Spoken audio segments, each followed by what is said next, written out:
أكبر الله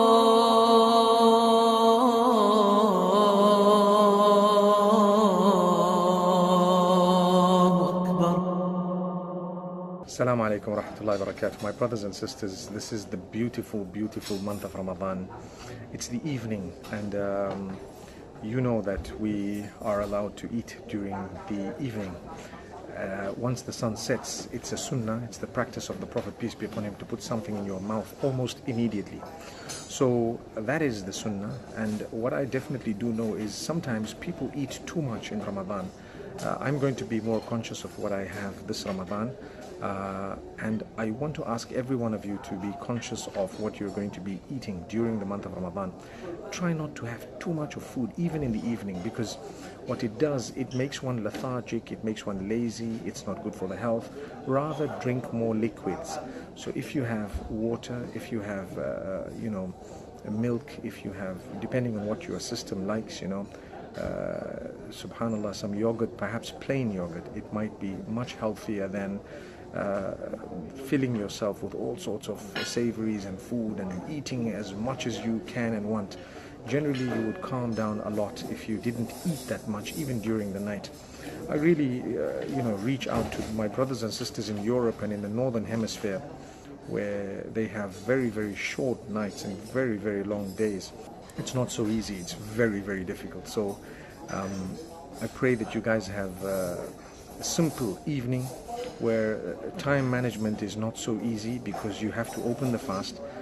We use the word break the fast or open the fast. I prefer the word open the fast because it's not like broken, it's opened. And then you have Salatul Maghrib, you have some meal that you have to have, then you have also a Salat al-Taraweeh and Isha that you have to engage in, and after that you have some suhoor, and guess what, the time is up.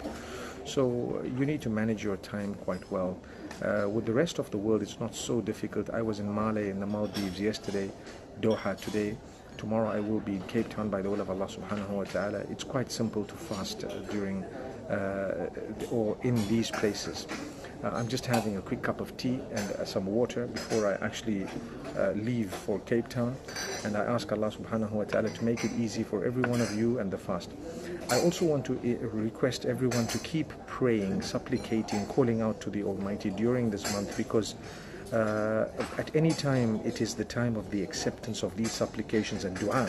You don't know when that time is, but you have to keep on repeating what you want.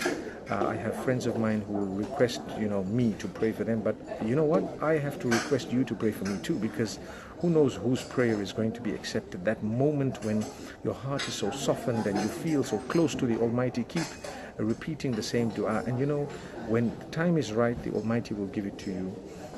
If He knows it's not good for you at that time, He's not going to give it to you. So the messages I have this evening are very short and connected to the fast, how to protect ourselves from the difficulty of the fast itself from a physical perspective by eating less through the night. If you eat more, you're going to struggle through the fast. So eating less, cutting down quality. You need to think of what you're having. Liquids, very, very important, so that you protect yourself from dehydration. Extremely important to have liquids, that which is high in fiber, that which is healthy. You try and avoid refined foods, try and avoid oily stuff that's fried and deep fried and so on, although that's a must. I always tell people that if you have a bit of yogurt with it, you may balance it out. But my brothers and sisters, watch your weight, watch your diet. Try not to gain weight in the month of Ramadan, because unfortunately people are telling me that sometimes they gain weight in Ramadan because they're eating all night. They eat more than they usually do outside of Ramadan. So let's be a little bit careful, inshallah. And I also want to invite you to tune in to the supplication series, which is the brand new series of this Ramadan, supplications from Revelation or dua from the Quran and Sunnah. You can actually hear it on a daily basis. It's being posted on my Facebook page as well as my YouTube channel, and it's also posted on so many other YouTube channels and Facebook pages. It's also being beamed on so many television stations across the globe and taken by many radio stations across the globe. So benefit from it, follow it. It's very short. We've kept it 25 minutes, not more. In fact, less than 25 minutes. And it's all about prayer, supplication, actually, how to call out to the Almighty, what's the benefit, certain types of prayer of the Prophet, peace be upon him, what he said, how he said it, what's beneficial, what's not, because this is the month of calling out. So follow that, and inshallah you will be able to benefit much. A question that is being asked to me on the screen right now is Taraweeh farad?